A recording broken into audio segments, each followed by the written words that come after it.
Hey, everybody, and shots fired. Okay, guys, welcome back. Happy Saturday. We're back to talk about Tamra Judge, who is not only slamming Vicki Gunvalson, but also Jennifer Aydin and her future on Real Housewives in New Jersey, which we've talked about. Put out a TikTok, I put out videos, and people are like, Adam, no. And I'm like, no, bitch, yes. Yes. I'm just trying to do the Bravo Lord's work over here. Anyways, it's really early over here. I've had a lot of espresso and I'm just trying to get my shit together because I'm going on a trip. So, before we go on that trip, I'm going to do this video. If you guys haven't already, go ahead, smash that like button. If you're not subscribed, get subscribed. Don't forget to hit that notification bell and let's jump right in.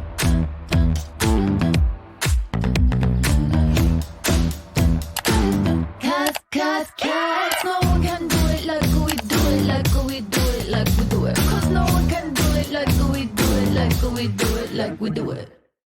All right, guys, we're starting right here. Thank you to Reality Blurb.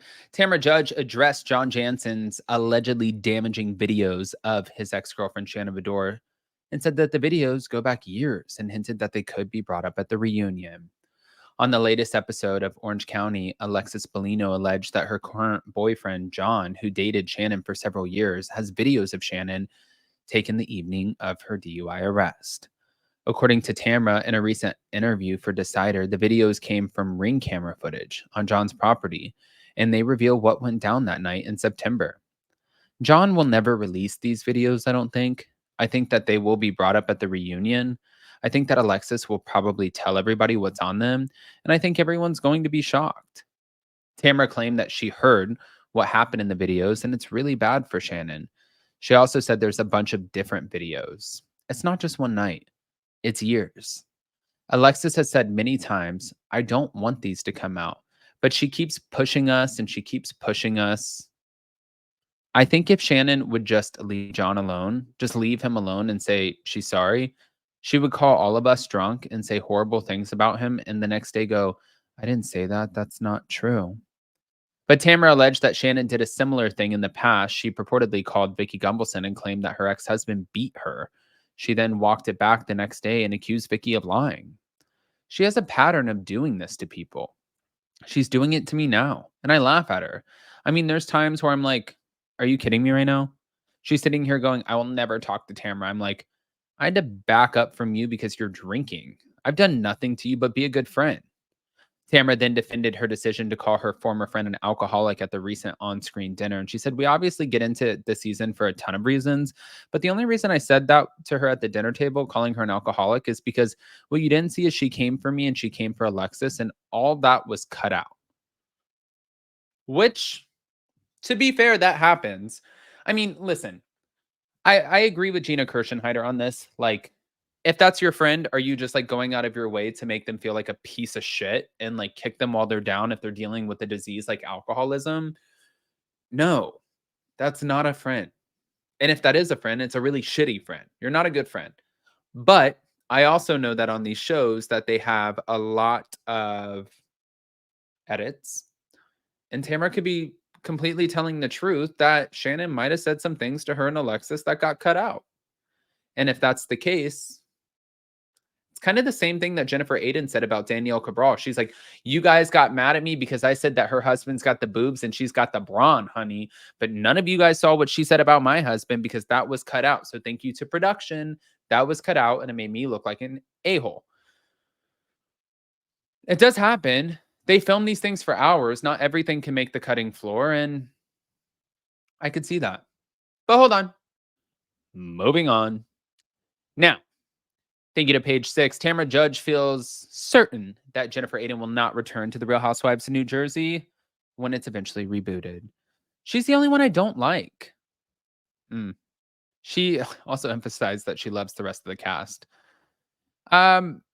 She shared some judgy little opinions about this. She doesn't mind giving her unfiltered opinions, especially on Jennifer Aydin, as she anticipates that she will be axed from the network. I say that because I know she's never going to be back. Mm, mm, mm, mm.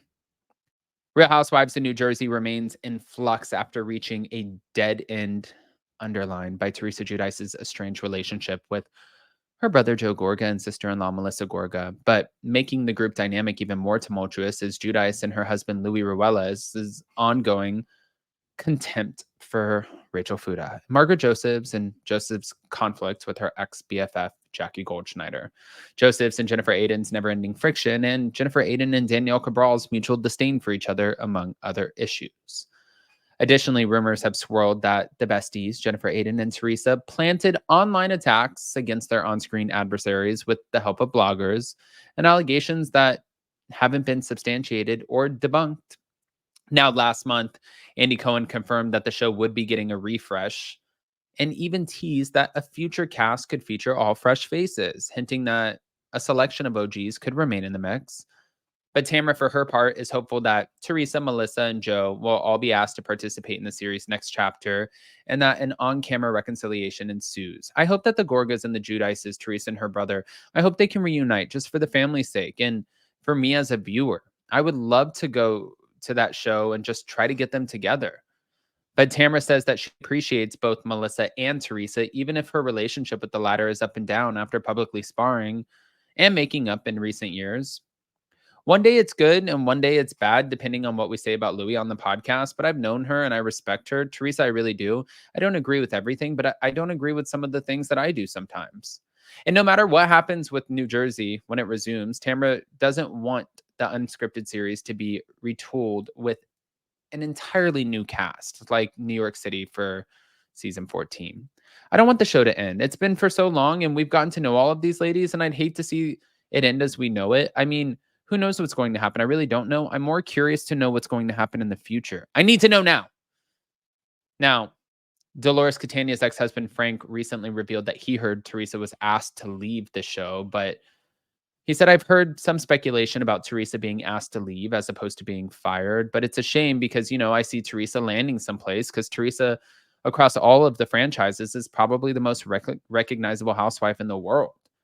But also, to be fair, TMZ debunked that, but TMZ has been wrong before too. So which one is it?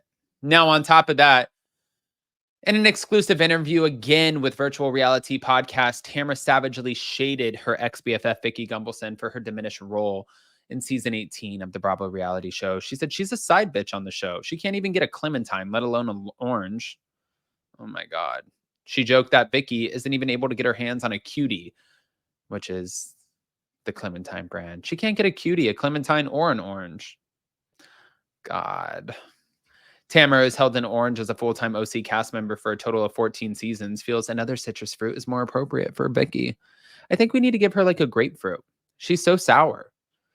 Vicki was part of the original Orange County cast when the series launched Bravo's Juggernaut franchise in 2006, and she maintained a full-time spot on the series for 13 consecutive seasons before being demoted to a friend in season 14. I mean, not a clementine, not a grapefruit. Guys, I want to hear what your thoughts are. Pop off in the comment section, please. Don't forget to hit that notification bell. Like I said, I am going out of town, but I will keep you guys posted. I'll be doing all of the things, and I love you guys. Oh, no hot messy topics on Monday. I'm going to be driving. So next Friday, we'll be doing hot messy topics with, well, we'll figure out who we're doing it with. Yeah, I think that's good. I think we're done. And just don't forget to check out the polls on Up and Adam channel 1 and 2. Love you guys.